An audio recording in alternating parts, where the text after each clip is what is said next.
আপুনি হেলমেট পিন্ধিলেও আপোনাৰ ফাইন কাটিব পাৰে ট্ৰেফিক পুলিচে যদি আপুনি কেইটামান নিয়ম ফলো নকৰে। ট্ৰেফিক পুলিচে আপোনাক কেতিয়াও এৰেষ্ট কৰিব নোৱাৰে। এইখিনি বস্তু মই আপোনালোকক অকল ফাইনৰ পৰা বাচিবৰ কাৰণে নহয়, আপোনালোকৰ জানটোৰ ৰক্ষাৰ কাৰণেও মই দিছোঁ এই ভিডিঅ'টো। নমস্কাৰ, আজি মই কেইটামান নিয়ম ক'ম, যোনকেইটা নিয়ম আপোনালোকে সদায় মনত ৰাখিব লাগিব। এইকেইটা নিয়ম অকল ট্ৰেফিক পুলিচৰ পৰা ফাইনৰ পৰা বাচিবৰ কাৰণে নহয়, এইকেইটা নিয়ম জানিলে আপোনাৰ জানটোও বাচিব পাৰে কেতিয়াবা এক্সিডেণ্টৰ পৰা। এতিয়াতো হেলমেট পিন্ধিলেও আপোনাৰ ফাইন কাটিব পাৰে। গভৰ্ণমেণ্টৰ নতুন নটিফিকেশ্যনৰ মতে যদি আপোনাৰ হেলমেটত ISI মাৰ্কটো নাথাকে তেতিয়াও ট্ৰেফিক পুলিচে আপোনাৰ পৰা 2000 টকালৈ ফাইন ল'ব পাৰে।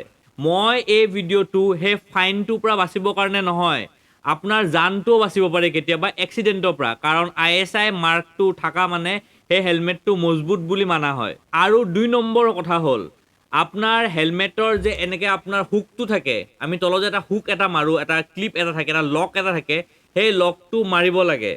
আৰু সেই লকটো নামাৰাকৈও যদি পুলিচে আপোনাক পায় তেতিয়াও পুলিচে আপোনাৰ পৰা 2000 টকালৈ ফাইন ল'ব পাৰে। মই ভাবোঁ যে সেই লকটো মাৰাটো অতি দৰকাৰী, অকল ফাইনটোৰ পৰা বাচিবৰ কাৰণে নহয়, আপোনাৰ জানটোও বাচিব।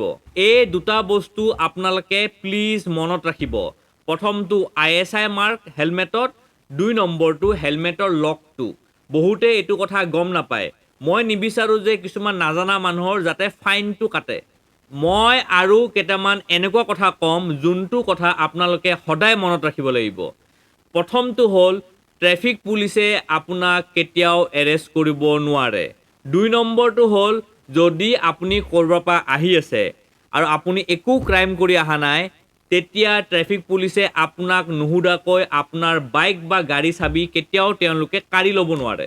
আৰু যদি আপুনি ক'ৰবাৰ পৰা আহি আছে, এজন ট্ৰেফিক পুলিচে ইউনিফৰ্ম নিপিন্ধাকৈ যদি আপোনাক ৰখাই পেলাই আপোনাৰ যদি ফাইন কাটিব খোজে, তেতিয়াও ট্ৰেফিক পুলিচে নোৱাৰে, কাৰণ ট্ৰেফিক পুলিচে ইউনিফৰ্ম নোহোৱাকৈ আপোনাৰ ফাইন য'তে ত'তে ৰখাই আপোনাৰ পৰা পইচা ল'ব নোৱাৰে।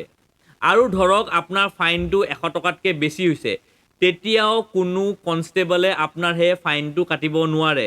যদি আপোনাৰ 100 টকাতকৈ বেছি হৈছে ফাইনটো, তেতিয়া মিনিমাম চাব ইন্সপেক্টৰ লাগিবই।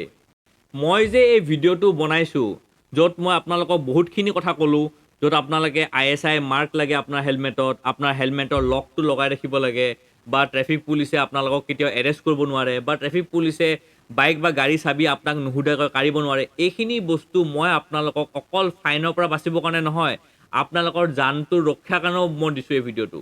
সেইকাৰণে মই যিমানে সৰু সৰু কথাবোৰ ক'লোঁ, আপোনালোকে যাতে সদায় এইখিনি কথা মনত ৰাখে। মনত ৰাখি পেলাই লাইফটো চলাই যাওক। বেছি দীঘল নকৰোঁ ভিডিঅ'টো মই। জয় আই অসম।